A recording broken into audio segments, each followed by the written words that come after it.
Good morning, ladies and gentlemen, and welcome to the Amicus Therapeutics Full Quarter 2020 Fiscal Year Results Conference Call and Webcast. At this time, all participants are in listen-only mode.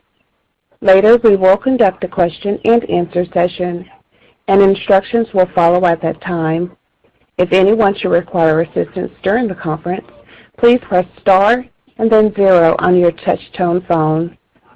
As a reminder, this conference is being recorded. I would now like to turn the conference over to your host, Mr. Andrew Fawning, Head of Investor Relations. You may begin.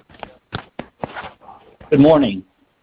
Thank you for joining our conference call to discuss Amicus Therapeutics' full year 2020 financial results and corporate highlights.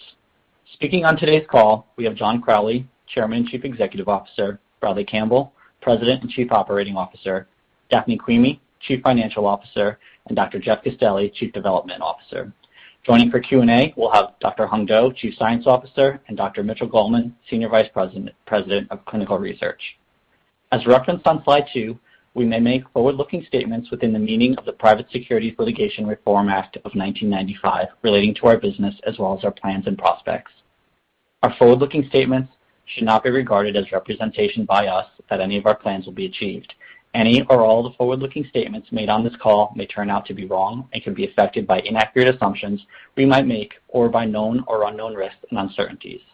You are cautioned not to place undue reliance on any forward-looking statements which speak only to the date hereof. All forward-looking statements are qualified in their entirety by this cautionary statement, and we undertake no obligation to revise or update this presentation and conference call to reflect events or circumstances after the date hereof. For a full discussion of such forward-looking statements and risks and uncertainties that may impact them, we refer you to the Forward-Looking Statements and Risk Factors section on our annual report on Form 10-K for the year ended December 31st, 2020, to be filed later today with the Securities and Exchange Commission.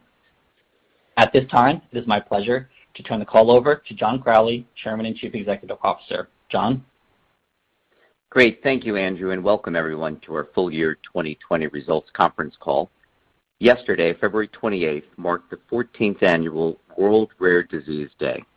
The goal of this day each year is to raise awareness with policymakers and the public of rare diseases and their impact on the lives of the millions of people and their families living with any one of the more than 7,000 rare diseases.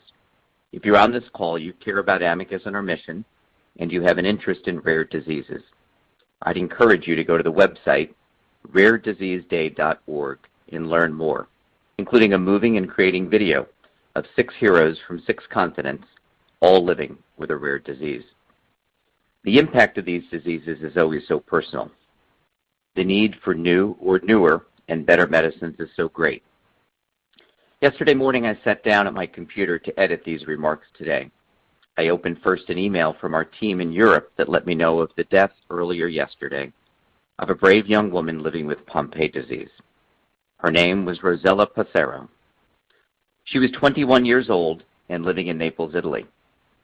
I first came to know of Rosella when she was 2 years old in the fall of 2002. Her parents had chained themselves to the front gate of a hospital in Naples, Italy, begging for compassionate use of the then experimental enzyme replacement therapy that we were developing at Genzyme.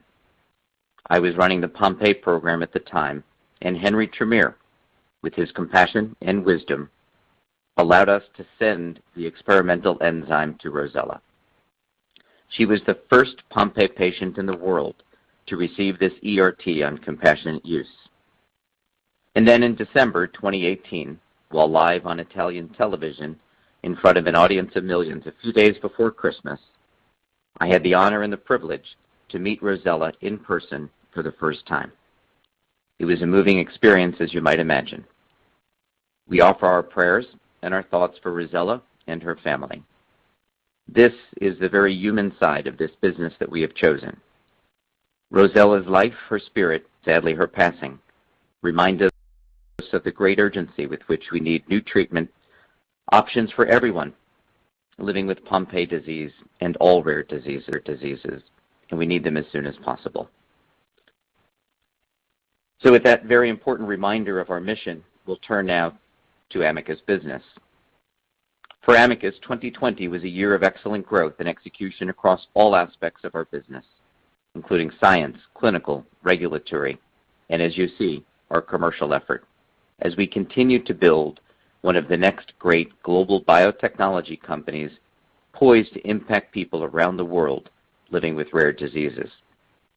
As we did in this morning's press release, I'd like to highlight several key accomplishments.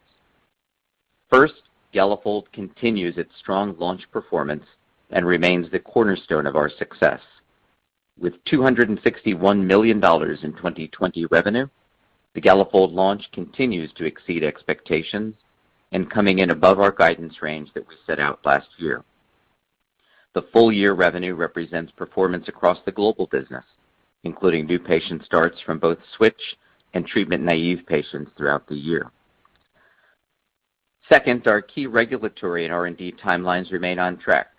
Following results from the phase 3 PROPEL study of AT-GAA in late-onset Pompe disease, we plan to complete the rolling BLA submission in the second quarter of this year and anticipate additional regulatory submissions in the European Union and in other geographies throughout 2021.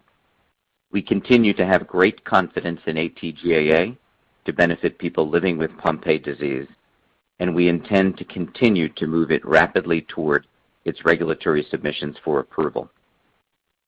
Within our gene therapy pipeline, we also continue to move forward our lead Batten disease programs for CLN6 and CLN3, as well as our most advanced preclinical gene therapy programs.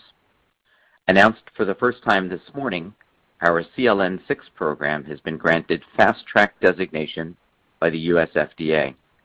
This follows the EMA granting the PRIME designation to this CLN program in late 2020. Through our broad and important research collaboration with Dr. Jim Wilson and the University of Pennsylvania, we are highly encouraged by the preclinical data and progress from our Fabry disease gene therapy clinical candidate. Given the data we have seen to date, this is the second program to highlight the capabilities and potential this collaboration can bring to people living with rare diseases. And third, the Amicus cash position is sufficient to achieve self-sustainability without the need for any future dilutive financing. Our continued revenue growth, prudent expense management, and growth potential has allowed us to reach this important milestone as we continue to realize our vision of delivering groundbreaking and potentially curative new medicines for people living with rare diseases around the world. Next on slide 5, we'll set our key strategic priorities for this year. We are well on track to achieve our 5 key strategic priorities for 2021, including Galifold, our precision medicine for Fabry. We will continue to drive Galifold to more people living with Fabry disease with amenable variants in existing and new markets. We look to achieve global product revenue of $300 million to $315 million this year, which reflects the strong momentum and demand behind this precision medicine globally, despite some COVID-related disruptions that we saw in the latter part of 2020 and which continue into early this year. Second, we remain steadfast and passionate in our commitment to advancing AT-GAA to global regulatory submissions as quickly as possible for the benefit of all people living with Pompe disease. Third, we are advancing our industry-leading rare disease gene therapy portfolio. Stemming from our Global Research and Gene Therapy Center of Excellence in Philadelphia, we will be advancing the clinical development, manufacturing, and regulatory discussions across multiple programs in our gene therapy pipeline.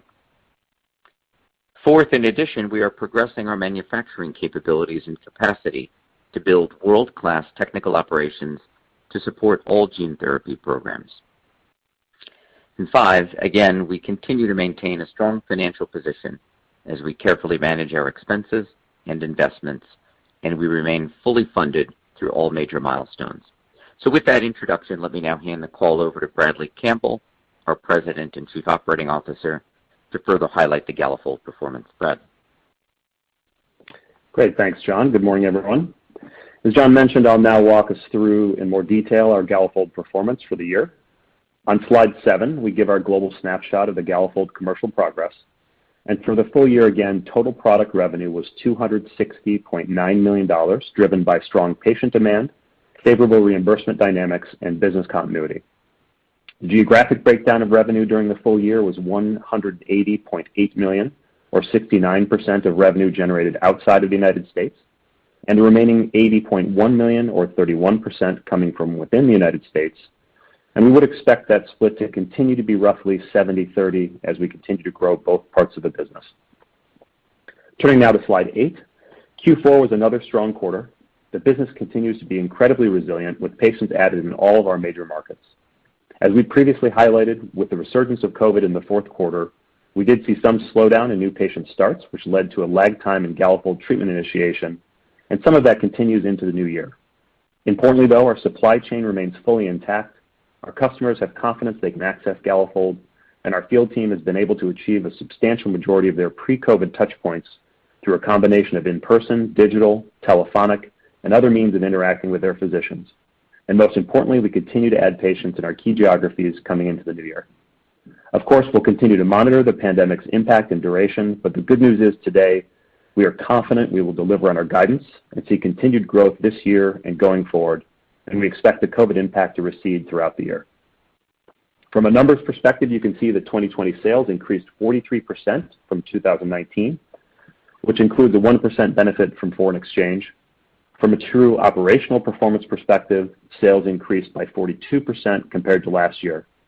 On the left-hand side, we show our quarterly performance over the past several quarters, and as we've mentioned in past calls, while we continue to expect strong growth versus the same quarters last year, due to a variety of factors, the rate of growth from quarter to quarter is typically nonlinear. On slide 9, we've called out several of the drivers and metrics which will lay the foundation for continued growth in 2021. It starts with the momentum from 2020, where we finished with over 1,400 patients on Galifold and opened up several new launch countries. These over 1,400 patients on Galifold now represent about a 49% global market share of treated amenable patients. So while we're achieving higher market shares in countries where we've been approved the longest, there's still plenty of opportunity to continue to switch patients over to Galifold. We also know that there are significant numbers of diagnosed untreated patients who have amenable mutations, and you see now that we've a global mix of about 60% switch and 40% of patients who are naive to treatment. As we've said previously, over the next few years, we'd expect to see that rate of switch in naive patients to be about 50-50, and in the long term, we expect to see that percentage reverse in favor of naive patient growth. All of that is underpinned by compliance and adherence rates that continue to exceed 90%, reiterating our belief that those patients who go on Galifold stay on Galifold. The value of Galifold has also been well recognized by payers, with nearly 100% of insurance reauthorizations granted in 2021 with the U.S. payers, and a perfect track record of successful negotiation and renegotiation of reimbursement outside the United States. So our relentless focus on ensuring access to Galifold continues. Turning now to slide 10, another important driver of growth for Galifold is the continued geographic expansion. As a reminder, Galifold has received regulatory approval in over 40 countries around the globe, and commercial sales in more than 30 of those today. In 2020, we added multiple new markets, including Poland, Iceland, Luxembourg, Argentina, and Greece, to the list of countries with reimbursement for Galifold. In 2021, we expect to add at least 5 additional countries to that list as we look to continue to expand access to those Fabry patients with amenable variants around the globe. Moving ahead to slide 11, I'll highlight our guidance for the year. Despite the recent COVID-related headwinds in certain geographies that we've already mentioned, demand for Galifold worldwide has never been stronger, now with queues of potential new Galifold patients building in multiple geographies. We're confident in our guidance of $300 to $315 million in full-year global sales, which continues our strong track record of double-digit growth year on year. As part of that guidance, we project net new patient starts this year will be even greater than in 2020, and we expect this growth in patients and corresponding revenue to be weighted to the second half of the year as the COVID impact continues to ease. Given this dynamic, as well as the nonlinear quarter-to-quarter growth and ordering patterns that we've seen in previous years, we expect sequential growth from Q4 to Q1 to be relatively flat. Now on slide 12, with several years of performance behind us, we can confidently say we are on that path to $500 million sales opportunity in 2023. We expect to generate $1 billion in cumulative revenue over the next 3 years, which goes a long way towards funding our R&D and OpEx over that period. We also have even further confidence in the $1 billion revenue opportunity at peak as we continue to see significant growth in the Fabry market globally, driven by continued diagnosis from high-risk screening, newborn screening, and other diagnostic initiatives, which we're investing in as well. In fact, if you didn't get a chance, I'd recommend that you see the posters and presentations at the World LDN meeting in February that highlight 2 great new initiatives that we've sponsored: screening for Fabry and idiopathic pain populations in Germany, as well as some exciting new work using AI, artificial intelligence, to improve diagnosis of Fabry here in the United States. Finally, we have orphan exclusivity in the US and in Europe, in addition to our 24 Orange Book listed patents that give us IP coverage into the late 2030s, 11 of which provide protection through 2038. So continued opportunity to provide access to Galifold globally for a long period to come. And with that, let me turn the call now over to Dr. Jeff Castelli, our Chief Development Officer, who will highlight our AT-GAA program and our gene therapy pipeline. Jeff? Thank you, Brad, and good morning, everyone. Moving on to our R&D updates on slide 14, we'll start with AT-GAA, our novel next-generation therapy for Pompe disease. Before we provide a recap of the recent phase 3 PROPEL data and building on John's earlier comments, it's important to recognize the significant unmet need that remains today in Pompe. In addition to the individual human tragedies, we've seen multiple publications and natural history studies of Pompe patients that all highlight the initial benefit of treatment that is followed by continued long-term decline on key measures of disease. Highlighted here on slide 14 is a very recent study of 68 adult patients from Spain, Taiwan, Italy, and Germany with Pompe disease who were on the approved enzyme replacement therapy for at least 3 years. This real-world study shows an initial benefit from the ERT in the first few years with a secondary sustained decline in multiple outcome measures.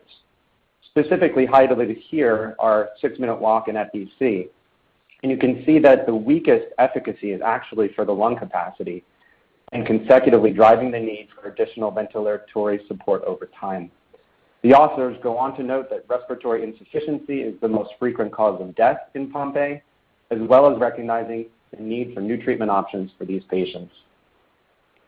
Before we go into the data, a key point to remember is that the ERT experienced population described here on slide 14 has only ever been studied in a controlled setting in our phase 3 PROPEL clinical trial. All other controlled late-onset Pompe disease studies have been in participants that are naive to ERT treatment. With that as background, we will move to slide 15 to review some of the key data from the PROPEL study. As a reminder, this was a double-blind randomized study assessing the efficacy and safety of AT-GAA in adult treatment-naive and ERT-switched participants against the currently approved therapy.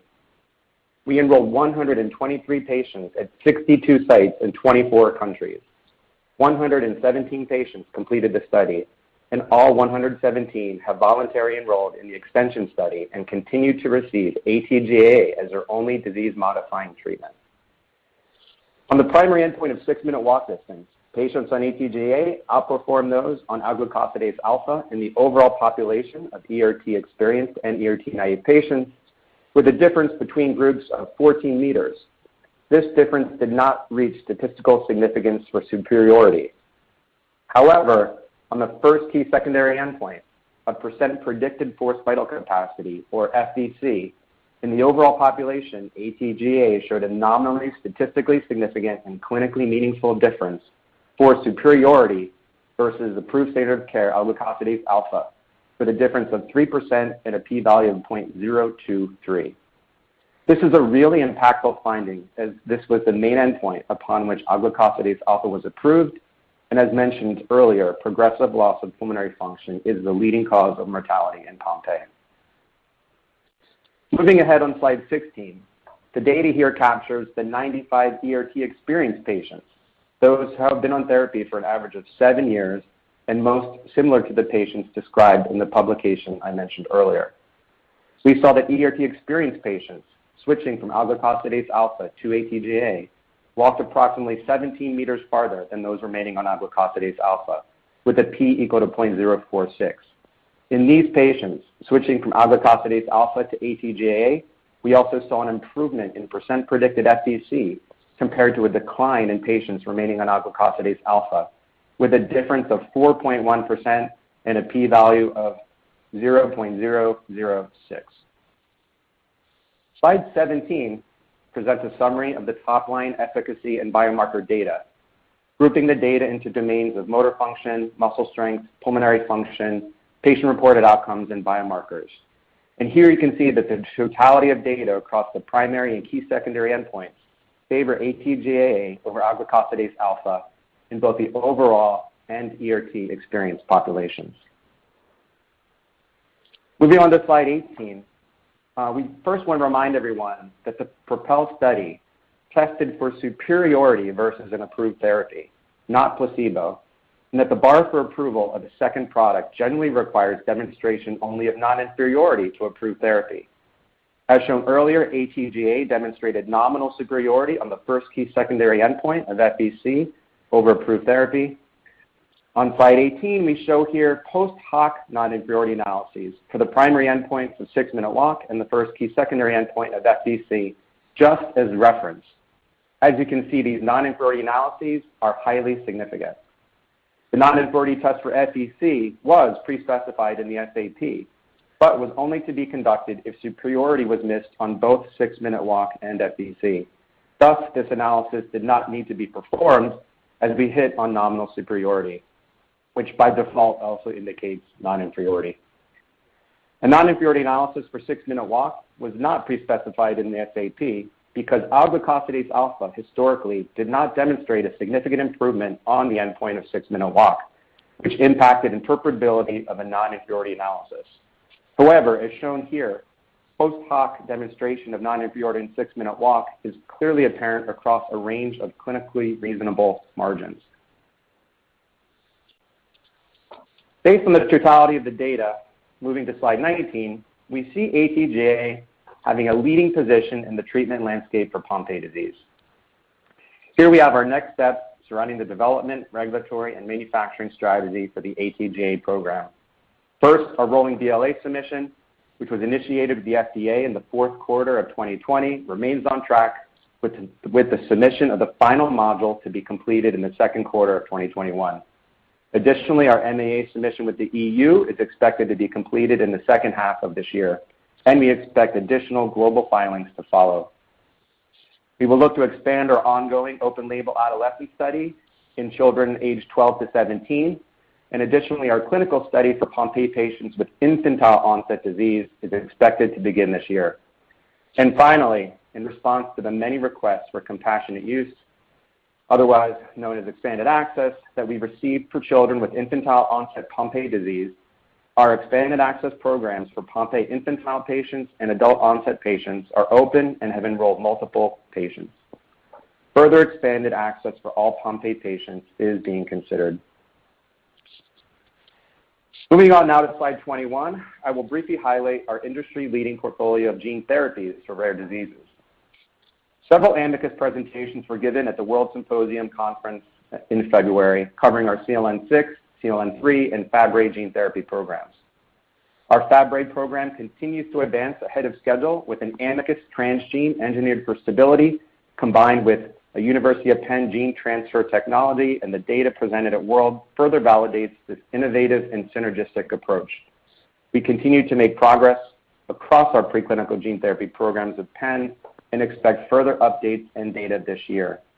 As a reminder, as part of this collaboration, Amicus has rights to 50-plus diseases, including 7 currently in active preclinical programs.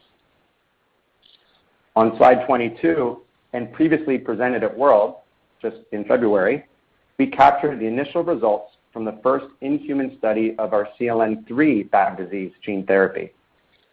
CLN3 Batten disease is one of the most common neurodegenerative disorders affecting children, which leads to blindness, motor impairment, learning difficulties, epilepsy, and ultimately premature death. The primary outcome measures are determined using the physical impairment subscale of the Unified Batten Disease Rating Scale, also called UBDRS. which is a clinical rating instrument developed specifically to assess disease progression in children with CLN3. And it includes evaluations of gross and fine motor skills, vision, and speech. Higher scores indicate greater physical impairment. As seen on the right hand of the slide, for the 3 subjects treated in the low-dose cohort, the mean yearly rate of change in UPDRS physical impairment score was stable with only an increase of 0.07 over those 12 months, a favorable measure versus the almost 3-point increase expected in untreated patients based on published natural history of over 82 children that were followed. On safety, the treatment was generally well tolerated, with the majority of adverse events being mild or moderate and unrelated to treatment. There were no patterns of AEs related to AAV or CLN3 immunogenicity that were observed. For this program, we look to advance the manufacturing and regulatory discussions and plan to submit the protocol for the next clinical study to the IND by the end of the year. With that, I would like to now turn the call over to Daphne Quimi to review our financial results, guidance, and outlook. Daphne? Thank you, Jeff, and good morning, everyone. Our financial overview begins on slide 23 with our income statement for the full year ending December 31, 2020. For the full year, we achieved Galifold revenue of $260.9 million, which is a 43% increase over 2019. This includes a year-over-year operational revenue growth measured at constant currency exchange rates of 42%, further benefited by a positive currency impact of 1%. Cost of goods sold as a percentage of net sales was 11.9% in the year as compared to 12.1% for the prior year period. Cost of goods sold as a percent of revenue decrease was due to the proportion of sales in countries subject to a higher royalty burden. Total operating expenses were $476.8 million in 2020, increased as compared to $464.3 million in 2019. On a non-GAAP basis, total operating expenses were $415.7 million in 2020 as compared to $411.8 million in 2019. The increase in research and development costs reflected our continued investment to support the gene therapy program pipeline and the PROPEL study, as well as realignment with our strategic priorities. Our investment in research and development includes the impact of implementation of cost reduction measures, as does the decrease in selling, general, and administrative expenses. We define non-GAAP operating expense as research and development and SG&A expenses, excluding share-based compensation expense, changes in fair value of contingent consideration, and depreciation. Net loss for the full year 2020 was $276.8 million, or $1.07 per share, as compared to the net loss of $356.4 million, or $1.48 per share for the prior year period. As of December 31, 2020, we had approximately 262 million shares outstanding. Turning now to slide 24, following our $400 million senior secured term loan facility in the third quarter, we are on a path to self-sustainability without the need for any future dilutive financing. We have achieved this milestone by our continued revenue growth with Galifold, as well as driving efficiencies, cost savings, and careful expense management. Securing this financing with market-setting terms gives us a strong financial platform to advance both patient and Amicus shareholder interests. For the third straight year, we expect total non-GAAP operating expenses in 2021 to remain relatively flat from 2020, as we leverage the global commercial infrastructure that is already in place for the AT-GAA launch and other products in our pipeline. And as we transition the costs associated with the development of AT-GAA to multiple gene therapy programs in our pipeline, and we maintain financial discipline while meeting our objectives. To reiterate, all high-priority research programs in the gene therapy portfolio are moving ahead on schedule, and we continue to fully support the work with the Wilson Lab at Penn. A few comments about our cash position and 2021 financial guidance.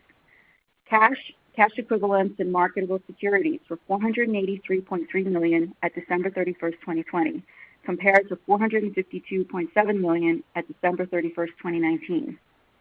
We are issuing our full-year Galifold revenue guidance of $300 million to $315 million, in addition to our non-GAAP operating expense guidance of $410 million to $420 million.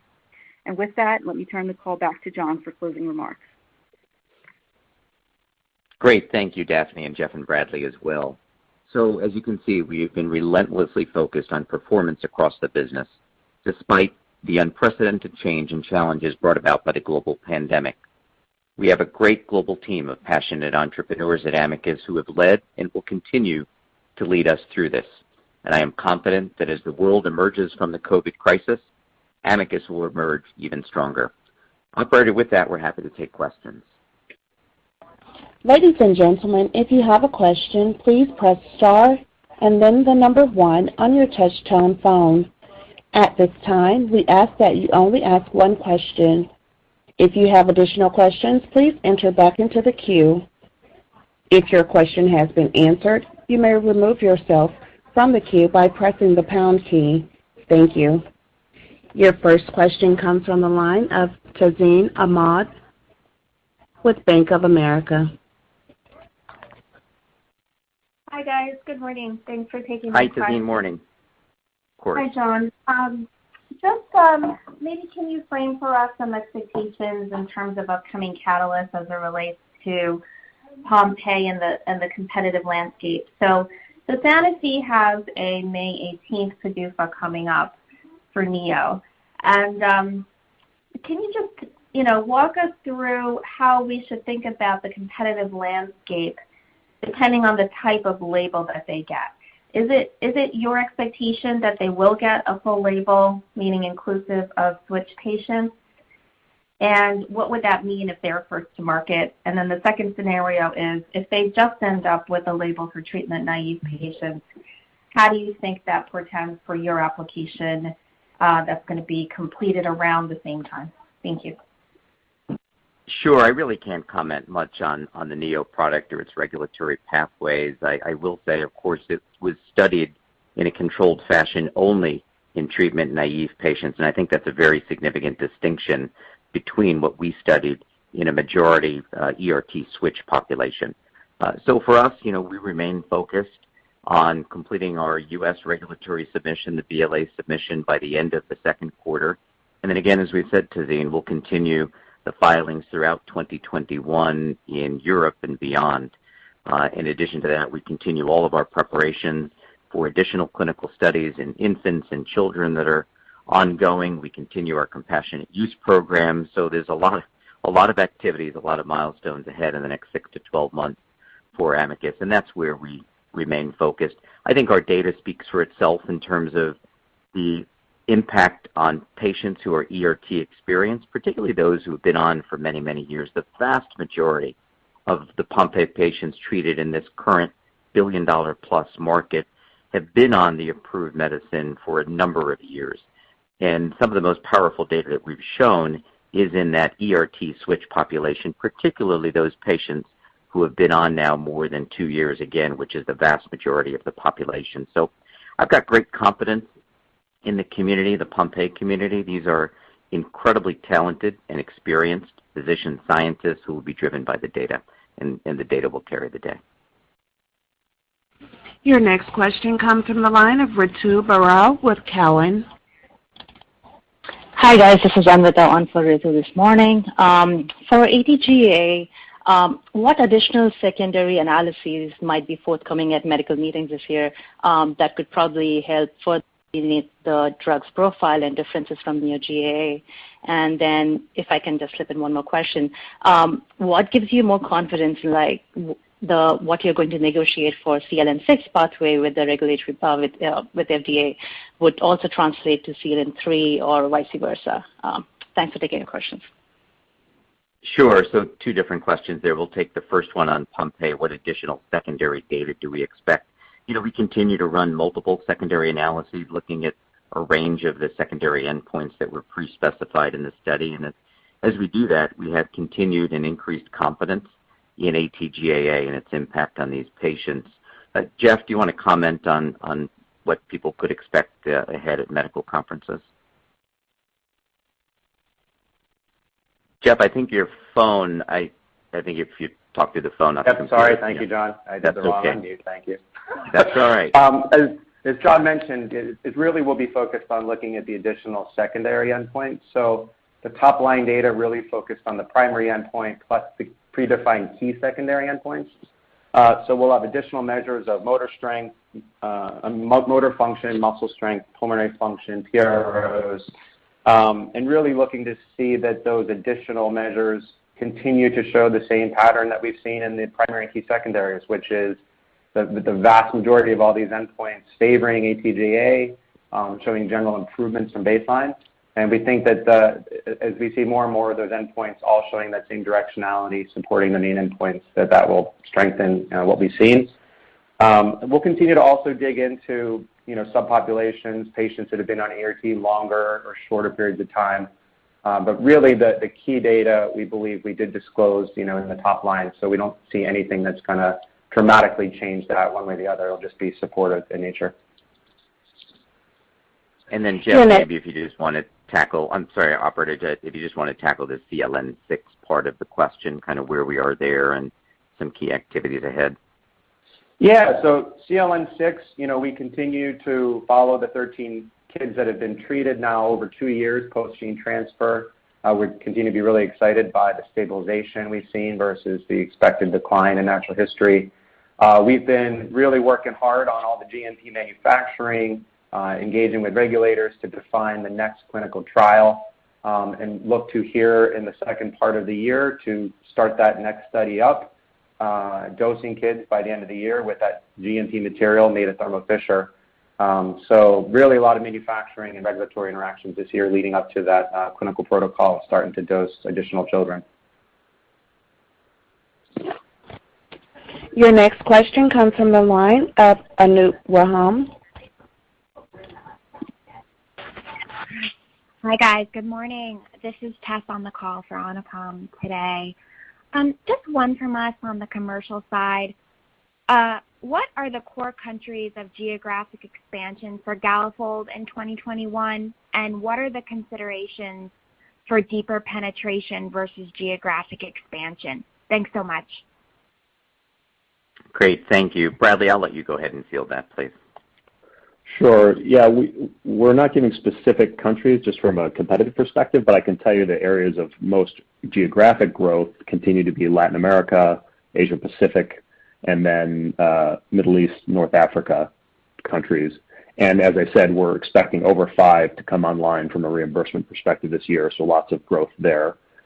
Remember, too, from a geographic expansion perspective, there are a number of countries that we've only launched in the last year or two. Japan and the U.S., frankly, continue to be high growth countries, but also those newer launch countries, which individually are relatively small, but collectively become substantial growth drivers. And I would say it's kind of a third, a third, a third. Part of it is continuing to switch patients in markets where we've been launched. Part of it, as I mentioned, is continuing to find new patients and supporting a growing number of initiatives to do that. And then part of it is just as we talked about, the geographic expansion. The last point I'll add is that as the numbers I think are just being reported, the Fabry market today passed $1.6 billion in global sales, including our product, which is I think well on a way to a $2 billion plus market. And so not only are we confident in our path to that $500 billion milestone, but we're also looking forward to continue to grow past that towards that $1 billion opportunity. Thank you. Your next question comes from the line of Salveen Richter with Goldman Sachs. Thank you for taking our question, and good morning. This is Elizabeth on for Salveen. Just wondering when we may expect, Pompe and Fabry gene therapies to enter the clinic. We're looking for, some updates here, and then we're seeing the competitive landscape grow and the dynamics emerge specifically for Fabry gene therapy. Maybe could you remind us of some areas of differentiation from competitors here? Thank you. Yeah, that's actually maybe a great place to start with our Fabry gene therapy. Again, this was jointly developed by the Amicus science teams and Jim Wilson and his team, again, combining the protein engineering experience at Amicus with the vector technology and experience at the Wilson lab at UPenn. And maybe, Hung, if I can ask you just to remind everybody again what we released back in November, again, what was highlighted at the World meeting just a few weeks ago, because it is a very unique approach and we think a very differentiated data set in Fabry disease. So Hung, if you'd comment on the Fabry gene therapy that we've developed, and then Jeff, I'll turn it to you for development activities and timelines. Yeah, sure, John. Hi, Salveen. So I think the main distinguishing feature for our Fabry gene therapy approach is that the protein that's actually produced from the gene therapy is made as a dimer. That's to say, it's comprised of two identical subunits, and they need to be bound together for it to be functional. The reality is that protein is actually not very stable, and therefore actually starts to fall apart and becomes inactive. What we have done is to engineer the transgene, so what actually is produced maintains that dimer structure, so it maintains its activity. And so the end result is actually the protein that's made is much more stable and much more potent. And so therefore we're able to achieve significantly greater in vivo efficacy while we're producing the same amount of protein relative to the wild-type constructs. So Jeff, let me turn it over to you in terms of talk about the development of timelines. Sure, thanks, Hung. Based on that great science that Hung just described in Fabry, and then also remember for Pompe, our transgene there was engineered for optimized uptake into cells. Those IND candidates with Amicus engineered transgenes using PEN proprietary capsid technologies are declared as IND candidates and ongoing two paths of development. One is focused on the IND enabling toxicology work, and the other is on the CMC process development work to get GMP material for that first clinical trial. Those parallel paths are ongoing. What is likely to be rate limiting is the manufacturing there. We intend to go into those next clinical trials with material from something that is as close to possible as our commercial process. And as we have more clarity on the timeline to that manufacturing GMP material, we'll provide updates on the specifics on the IND, but we're making really good progress on both paths across both programs. Great. Thank you, Jeff. Elizabeth, I'll just add for the Fabry gene therapy market, I think it's very exciting for Fabry patients that we're finally starting to see, after so many years, some of these Fabry gene therapies come into the clinic. Obviously a very different range of technologies with different burdens, frankly, on patients. We do see in the decade or more ahead for gene therapy in Fabry disease, there will be a role. We do think it would be most applicable, certainly in the early years post-approval, to non-amenable patients, those patients for whom only enzyme replacement therapy is their choice. We do think for patients with amenable variants, those patients on Galifold, that they would be the last to adopt a Fabry gene therapy, given the nature of Galifold as an oral precision medicine, the convenience, and its profile. So we're committed to Fabry gene therapy. We think we have a very differentiated approach, and we look forward to taking it into the clinic ahead. And we do know, though, in Fabry, especially given the approved therapies, these will certainly be robust development programs for anybody in this field. Great, thank you. Your next question comes from the line of Mohit Bansal with Citigroup. Great, thanks for taking my question. Just one question on the guidance.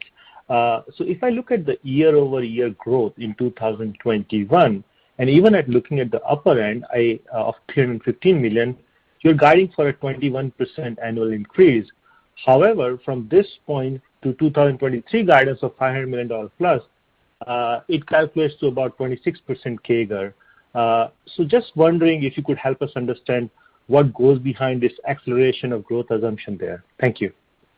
Yeah, Mohit, thank you. Good to talk with you. I'll ask Brad to field that. I'll just say up front again to remind everybody, continued growth, great demand continues. We do see the building queue of patients, and we see much of that growth then being alleviated post-COVID. We expect, beginning in the mid-year, with particularly strong growth in the second half of this year into 2022. So, Bradley, I'll ask you to provide more context and color there, please. Yeah, John, I think that's right. I think we are assuming a second half recovery this year from some of the challenges of COVID that we saw at the end of last year. And we do see some acceleration coming out of that and expect that to continue as we get towards that $500 million milestone. You continue to see diagnosis rates increase. The overall market is growing. We're continuing to launch in new countries. So lots of opportunity to sort of take advantage of that acceleration going into the next few years. And really continuing to grow beyond that. Again, as I mentioned earlier, we see this as a potential to grow upwards of $1 billion based on all the dynamics we're seeing. So what we know is that demand continues to be strong, that patients continue to stay on Galifold at that over 90% compliance and adherence rates, and we continue to focus on those 3 growth drivers I mentioned earlier. I hope that's helpful, Mohit. Thank you. Your next question comes from the line of Joseph Schwartz with SVB Leerink. Hi, I'm Jury dialing in for Joe. Thanks for taking our question. I just wanted to ask you a question on your gene therapy program for Pompe. I was just wondering if your strategies for your Pompe gene therapy program has changed based on the heterogeneity of the patient population and your PROPEL results. Could you talk about how you plan to achieve what you envision for this program? Sure. Thanks, Marie. I'll just say that it hasn't changed in view of PROPEL. Obviously, PROPEL and all the clinical work and published studies continue to inform the development program for Pompe gene therapy. Again, to remind everybody, Pompe gene therapy has been in development in the field broadly for well more than 20 years.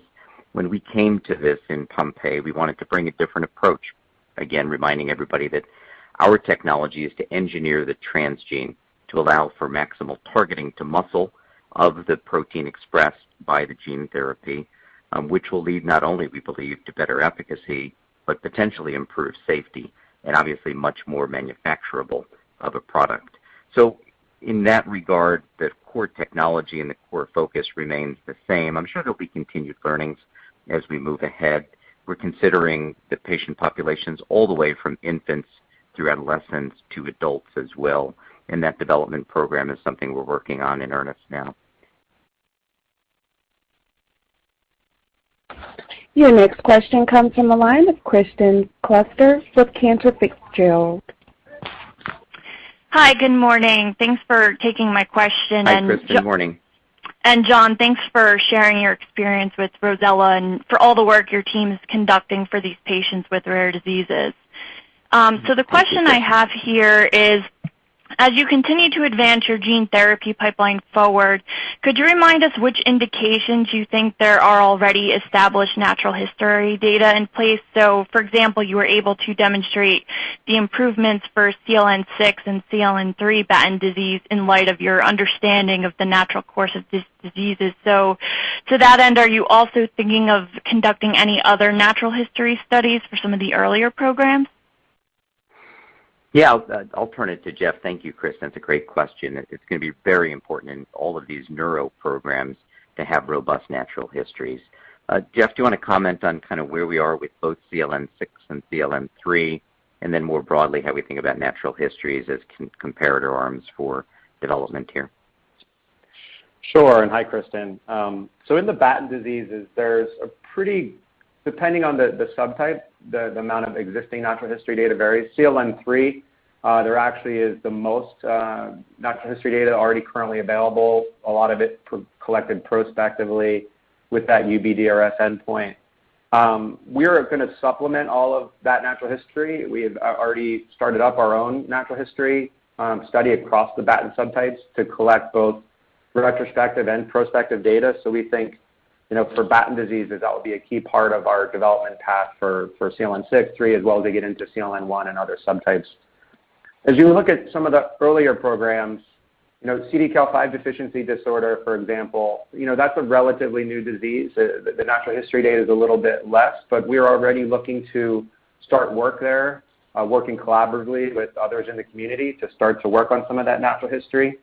And then MPS 3A and 3B, similarly, there's some data that's out there, and we'll continue to, early on in development, start to supplement those efforts and try to pull together natural history. We think it's a key part of development for these, ultra-rare diseases. As you look at our Fabry Pompe programs, obviously there we think that there's lots of data, but we think controlled trials will be needed for new gene therapies So a little less focus, obviously, on that front. But for the early programs, it's something that we think is critical to address early in the development programs, building on what the community is already doing. Your next question comes from the line of Debjit Chattopadhyay with Guggenheim Securities. Hi guys, good morning. This is Aaron on for Debjit. Just a couple of quick questions. Any interactions from the agency on PROPEL study, and considering the stats plan accounted for evaluation of FVC as a second endpoint, was the significance level specified any different than the usual 0.05?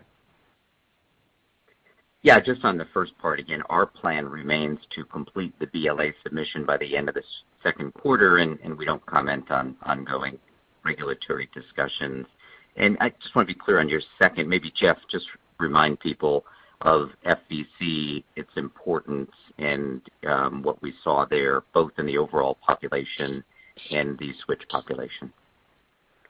Yeah, so PROPEL was designed as superiority versus approved therapy. Primary endpoint was 6-minute walk. The first key secondary hierarchically was FVC. What we demonstrated was nominal superiority with that p-value below 0.05 that we showed.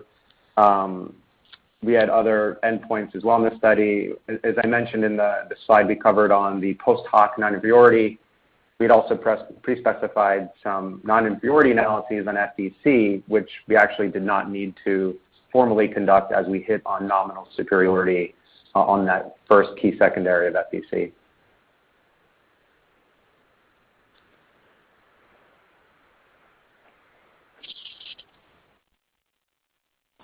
At this time, I would like to turn the conference back to Mr. John Crowley, Chairman and CEO, for closing remarks. Great, operator, thank you. So again, 2020 was a great year. We've got a lot of work ahead of us here still in 2021, but I want to reassure everybody that you've got, again, a passionate team of entrepreneurs at Amicus who remain relentlessly focused on our mission. So thank you, everybody. Have a great week. Ladies and gentlemen, this concludes today's conference call. Thank you and have a great day. You may now disconnect.